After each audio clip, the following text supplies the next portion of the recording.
आज ना मी ठीक होते ना काना. नमस्कार. तर आज सकाळ सकाळ कानाला आवरून पाठवलं शाळेत आणि मीही रेडी झाले कारण की आज गुरुवार होता.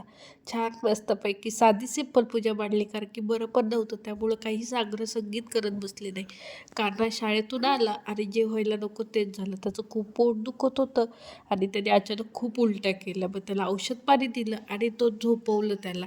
तो झोपला मग मी मस्तपैकी चहा कॉफी करून घेतली विदाऊट शुगर ते पण. नंतर कान्हा दुपारी झोपेतून उठला तरी त्याची रडरड काही थांबत नव्हती. त्याच्यात मला पण बरं नाही त्यामुळे इतकी चिडचिड होत होती की बस. नंतर त्याने तुरीच्या शेंगा खाल्ल्या आणि मी चहा पिली. उपवास असल्यामुळं दुसरं काही घेतलं नाही. नंतर थंडीतसुद्धा त्याला बाहेर जायचं म्हणून त्याची अशी रडरड चालू होती. संध्याकाळच्या जेवणात चपाती आणि मेथीची भाजी साधंच खाल्लं. दोघांनीही गोळ्या औषधं घेतले आणि पडलं. थोडं बरं वाटलं. नंतर लिप बाम लावून असे नाटकं केले. असं संपलं आमचा दिवस. बाय.